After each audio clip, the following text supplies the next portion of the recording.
Welcome back नाजरीन। एक तरफ जी ये सारे मामला जो कि हमने सियासी उस पर बात करें, वो तो हमारी हो गई। अब हम बात करेंगे पीपल्स पार्टी और पीटीआई से कि इस वक्त सिचुएशन जो है उसके हवाले से क्या है, क्योंकि दूसरी तरफ इस्तीफों और बाइकआउट पर इख्तिलाफात जरा बताते हैं कि जी पीटीआई के अक्सर अरकान कौमी असम्बली में वापसी के ख्वाह हैं और जो है वजीर आजम के इंतखाब के लिए वोटिंग बाइकआउट और इस्तीफों की तजवीज़ देने वाली शख्सियत को भी सामने लाया जाए। अरकान का ये भी मुतालबा है, लेकिन इस्तीफों की तस्दीक का मामला पीटीआई का कोई रुकन असेंबली पेश नहीं हुआ है। प्लस आज इस तरह की जो पीटीआई की तरफ से जो रुकन कौमी असेंबली थे उन्होंने इस तरह की धमकी दी है, वो भी हमारे सामने। इस सिचुएशन पे भी बात करेंगे। और अब मेरे साथ पैनल में मौजूद होंगी जी उज़मा रियाज जदून साहिबा तहरीक इंसाफ से, और शाजिया सोबिया साहिबा होंगी पीपल्स पार्टी से। उन दोनों को भी खुशामदीद कहती हूँ। आप दोनों का बहुत शुक्रिया। सबसे पहले तो उज़मा रियाज जदून साहिबा आपकी तरफ आऊंगी। उज़मा साहिबा, ये जो वापस पार्लियामेंट के अंदर जाना है या नहीं जाना, इसका फैसला क्या हतमी तौर पे सामने आ चुका है? क्योंकि there is still the news of enigma. तो क्या अभी तक इसके ऊपर कॉन्क्रीट रिजल्ट आ चुका है? प्लस एक चीज और बताइएगा कि अब खुदकुश हमला करने की खबर भी, इस तरह की बातें और चीजें चल रही हैं, तो क्या इतनी एक्सट्रीमिज्म पे जाके ये इस तरह के स्टेटमेंट्स देना, इज दिस राइट? सो अ, जी, मुझे ये कुछ हमले वाली जो खबर है, ये प्लीज आप जरा मुझे क्लियर कीजिएगा और जरूर बताइएगा कि किसकी तरफ से स्टेटमेंट आई है। अताउल्ला, एमएनए अताउल्ला साहब की तरफ से। क्या मैं आपसे सुन रही हूँ जी, मुझे? उन्होंने कहा यार ये तो इस वक्त दोपहर से हर तरफ इसका चर्चा है बहुत ज्यादा, सोशल मीडिया पे भी, कि इमरान खान को कुछ हुआ तो मैं खुद कुछ हमला करूंगा, उन्होंने कहा है। देखिए जी, सबसे पहली तो ये बात है जो अताउल्ला ने जो बयान दिया, अभी तक मुझे इसका ठीक करके पता नहीं है। शायद क्योंकि मैंने वाकई सुबह से मैं टीवी देखा ना, हम्म। मैंने सोशल मीडिया पे गई, उसके बारे में मैं इन्वेस्टिगेट करके तो मैं जरूर इसका आपको जवाब दूंगी।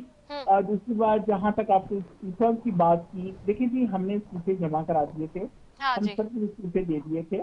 उसके बाद, और आपको पता है, वो कासिम शरीफ साहब ने उनको एक्सेप्ट भी कर लिया था और बाकी सारा जो भी प्रोसेस था वो हो चुका था। उसके बाद अभी क्योंकि हमने खान साहब की पॉलिसीज को, पार्टी पॉलिसीज को देखना है और उसके मुताबिक हमने काम करना है। तो जब तक हमारे पार्टी की तरफ से कोई चीज क्लियर नहीं आती कि हमने असम्बली से वापस जाना है कि नहीं जाना, तो तब तक तो जाहिर है हम बिल्कुल असम्बली से जाने के ख्वाह नहीं है। और जिस वक्त अगर एक्सेप्टेंस या रिजेक्शन का जो भी हमारे इस्तीफों का मामला होता है, और जो पार्टी जो भी डिसीजन लेंगे, हम उस डिसीजन के साथ चलेंगे। हम खान साहब के डिसीजन के साथ चल रहे हैं हम लोगों ने, जाहिर है हमें, क्योंकि हम जिस पार्टी की क्या बेसिस इसके पे ऊपर आए हैं। पार्टी में डिवाइड एंड रूल की बात हो रही है? क्या दो ग्रुप हो गए हैं कि जी एक कहता है ख्वाहा है जाने का, एक कह रहा है कि नहीं, बिल्कुल नहीं? देखिए जी, इसमें कोई शक नहीं है कि बिल्कुल हर एमएनए की अपनी राय जरूर है।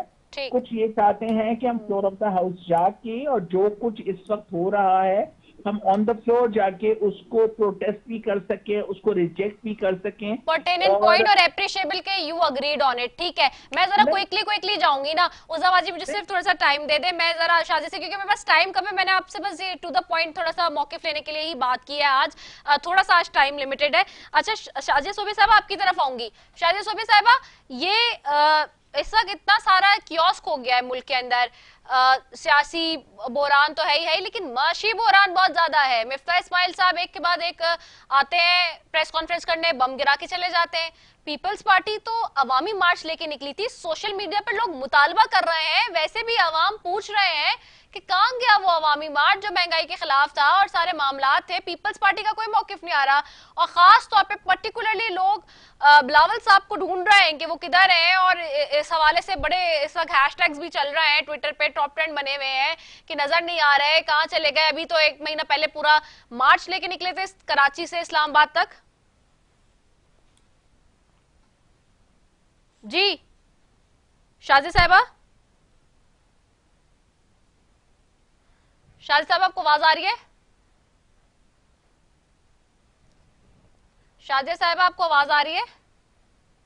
अच्छा, मुझे शाजी साहिबा की आवाज नहीं आ रही। I think you people have to connect her back, क्योंकि मेरे पास टाइम लिमिटेड है। In meanwhile I will go back to Uzma Sahiba. अच्छा उज़मा साहिबा, एक चीज और बता दें, अब जो वो 6 दिन के बाद एक धरने की कॉल थी और सारे मामलात थे, वो क्या अब रुक गए हैं? Are you people waiting for some time कि जी बजट का इंतजार हो रहा है, उसके बाद नेक्स्ट लाएमल बनाया जाएगा, या उससे पहले ही कोई अनाउंसमेंट खान साहब कर देंगे? We are just waiting for the Khan Sahab call, और जिस वक्त खान साहब ने हमें कॉल दी उस वक्त हमने धरना भी देना है, बाकी सब कुछ भी करना है।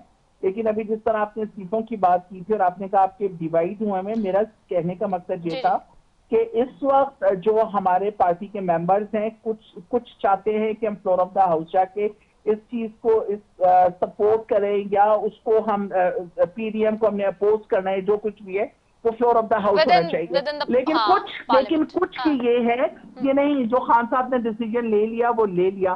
तो ये हमारे आपस में पार्टी का ये डिस्कशन होती है, और उसके बाद ये डिस्कशन बिल्कुल हो रही है, लेकिन इसके ऊपर फाइनल डिसीजन खान साहब नहीं लेना, और उन खान साहब की डिसीजन के ओके मुताबिक हमारा ओके, काम होगा। और राइट। दूसरा, अभी मैं चाहती हूँ कि मैं जरा सा, जिस तरह आपने अभी बात की महंगाई की, हाँ जी तो जिस तरह इन लोगों ने अभी आजकल सारी पीडीएम खामोश है, और हमारी बारी में जब हम पेट्रोल की कीमतों की बात करते थे कि दुनिया के अंदर अभी भी पाकिस्तान के अंदर सबसे लोअर प्राइस रेट है हमारी पेट्रोल की, तो ये हमें बड़ा अपोज किया करते थे और कहते थे अगर आपने 1 रुपया भी बढ़ाया, मिफ्ता इस्माइल साहब की आपके पास जी, मौजूद है, कि बिल्कुल अगर मिल बढ़ाया चलाए, तो हाँ जी।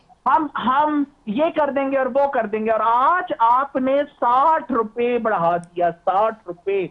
और आप देख रहे हैं कि मुल्क के अंदर जो महंगाई आएगी, और इस वक्त देखें ये बच्चे तो नहीं थे ना, ये हुकूमत में मौजूद थे ना, इन्हें तमाम चीजों का, सिचुएशन का बहुत अच्छी तरह से अंदाजा था। तो उस वक्त इन्होंने हमें अपोज किया, और हर चीज में हमें ये मुख्तलिफ इल्जामात दिया करते थे। लेकिन आज जब ये आए हैं तो कहाँ है मौलाना फजलुर रहमान साहब की तरह, किधर है बिलावल भुट्टो जरदारी साहब की तरह, किधर है जरदारी साहब की तरह। मुझे समझ नहीं आती कि मरियम नवाज साहिबा का ये बयान था कि अगर आपके मुल्क के पेट्रोल और बिजली महंगी होती है तो आपका वजीर आजम चोर होता है। तो आज ये अपनी स्टेटमेंट से कैसे फिर सकते हैं?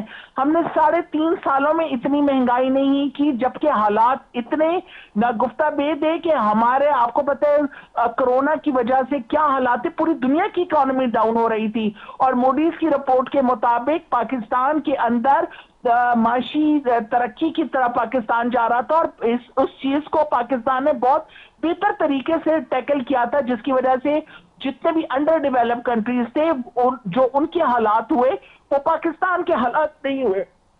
और आप देख रही हैं कि ये सब उस वक्त मौजूद थे, और आज ये इस चीज को मानते हैं कि खान साहब ने बहुत मुश्किल हालात होने के बावजूद लोगों को सब्सिडी दी हुई थी, लोगों को फैसिलिटेट किया हुआ था, लोगों के लिए वो रशिया भी गए, पेट्रोल के लिए वो रशिया गए, गंदम के लिए वो रशिया गए, और सबको ऑन बोर्ड लेकर सबकी मशावरत से आज इनको सबको ये पता चल रहा है। और शुक्र अल्हम्दुलिल्लाह आज अवाम भी इस चीज को महसूस करती है कि खान की पॉलिसी बेहतरीन पॉलिसीज थी। ठीक है, शाजी सोबिया की साहिबा की तरफ जाऊंगी। अब शाजी साहिबा, आपको अब आवाज आ रही है? अच्छा ठीक है, शाजी साहिबा की का फ्लोर दे दे मुझे। अच्छा शाजी साहिबा, वेरी क्विकली पूछूंगी, बस एक ही सवाल मैंने आपसे करना है महंगाई के ऊपर ही, particularly that where is the people's party standing now, as you see the government is increasing petrol prices and other prices of the commodities as well. मगर सवाल यही है कि आवाम पूछ रहे हैं, मेरा सवाल था, आई डोंट नो आपने सुना था नहीं सुना, मैं रिपीट कर रही हूँ अब इस वक्त, कि ट्विटर पे भी हम देख रहे हैं, सोशल मीडिया पे भी लोग पूछ रहे हैं, बिलावल साहब नजर नहीं आ रहे, वो एक अवामी मार्च लेके निकले थे महंगाई के हवाले से, कराची से लेकर इस्लामाबाद तक, और बड़ा फुल फ्लेज लेके निकले थे, बट अनफॉर्चुनेटली अब लोग कह रहे हैं कि वो इतने शॉर्ट टाइम ही पुरानी बात है, कोई ज्यादा पुरानी नहीं है, माजी करीब का ही हाल है। तो अब जो इतना सब कुछ हो रहा है, क्या वो पीपल्स पार्टी की रजामंदी से हो रहा है? और अब आप लोग नहीं देख रहे कि जो महंगाई का एक सुनामी आ चुका है, इसको कैसे कंट्रोल किया जाएगा? देखिए अगर यहाँ पे आप थोड़ा सा मुझे टाइम दीजिएगा। सबसे पहले तो जो आपने सवाल पूछा था अताउल्ला खट्टर साहब का कि वो खुदकश ब्लास्ट करने के लिए आ रहे हैं, तो वो मेरे ख्याल में उस्मा साहिबा को नहीं पता था, लेकिन उनको ये याद होगा कि गुलाम सरवर साहब ने और शहरियार आफरीदी ने भी यही स्टेटमेंट दी थी तो इनके सारे लोग एक्सट्रीमिस्ट बन चुके हैं। सिर्फ उनको जब उनसे पावर छीनी गई है तो वो इस हद तक आ गए हैं कि वो कुछ भी कर सकते हैं। कुर्सी छीनने का दुख उनको इतना है कि वो अपने आप को ब्लास्ट भी कर सकते हैं, लेकिन अवाम के लिए वो कुछ नहीं कर सकते। दूसरी बात, आपने महंगाई की तो आपको याद होगा कि IMF से जो एग्रीमेंट साइन हुआ है वो PTI गवर्नमेंट ने किया था, और इनके जो गुजरा थे फैसल वाडा साहब, वो कहते थे कि कौम तो 200 रुपए फी लीटर पेट्रोल भी बर्दाश्त कर सकती है। शिबली फराज साहब कहते थे कि जी पेट्रोल महंगा हो गया तो क्या हुआ, अवाम कम पेट्रोल इस्तेमाल करे। और परवेज खटक साहब कहते थे कि जी महंगाई नहीं हुई तो मुल्क नहीं चलेगा। और इनके जो दूसरे गुजरा थे वो कहते थे कि अगर रोटी महंगी हो गई है तो एक रोटी खा ले, कम कर ले। तो ये चीजें जो है ना, शायद उस्मा साहबा को याद नहीं है, ये इनके किए हुए काम हैं जो हम लोग भुगत रहे हैं। इनके किए हुए एग्रीमेंट पे जब ये साइन करके आए थे कि हर चीज हम महंगी करेंगे, स्टेट बैंक उठा के आपने IMF को गिरवी कर दिया। रजा वाके साहब से सारे काम करवाने के बाद उनको घर भिजवा दिया आराम से, उनकी अकाउंटेबिलिटी नहीं की। शहजाद अकबर ने लूटा खसूटा, वो चला गया। डॉक्टर जफर मिर्जा लूट खसूट के चले गए। सानिया निश्तर कहाँ है, उनका कुछ पता नहीं है। तो ये सारे जो इम्पोर्टेड लोग आए थे उनकी जरा बुलाएं, अकाउंटेबिलिटी करवाएं, उनसे पैसे वापस लें। अच्छा, जिस तरह से आप कहते थे ना दूसरों से पैसे, जो इनके वजीर कहते थे कि 200 अरब डॉलर आएंगे, हम 100 डॉलर IMF के मुंह पे मारेंगे, 100 डॉलर से हम जो है 100 अरब डॉलर से महंगाई खत्म करेंगे, तो वो वजीर कहाँ है आजकल? आप बिल्कुल, इन्होंने आप बिल्कुल सही कह रही है शाजिया। पॉलिसी शाजिद एक मिनट, बात पूरी होने दो। नहीं आप सही कह रही है, मैंने कहा आप बिल्कुल सारी बात सही कह रही है, लेकिन आप मेरी बात ये पूरी होने दे प्लीज। जी कि जो इनकी सो कॉल्ड पॉलिसीज थी, जिनमें फॉरेन पॉलिसीज ना अहल, जो इनको इंडिया की खारजा पॉलिसी बहुत अच्छी लगती थी, जो इनके गंदे किए हुए काम थे, उनको समेटने के लिए जब चीफ ऑफ आर्मी स्टाफ जाते थे, जब ये सऊदी अरब को नाराज करके आते थे तो चीफ ऑफ आर्मी स्टाफ उनको मनाने जाते थे, UAE को नाराज करके आते थे तो चीफ ऑफ आर्मी स्टाफ जाते थे, चाइना को नाराज करके आते थे, चीफ ऑफ आर्मी स्टाफ जाते थे मनाने के लिए। तो वो काम आजकल बिलावल भुट्टो जरदारी साहब कर रहे हैं ताकि हम अपने मुल्क को आइसोलेशन से निकाल सके।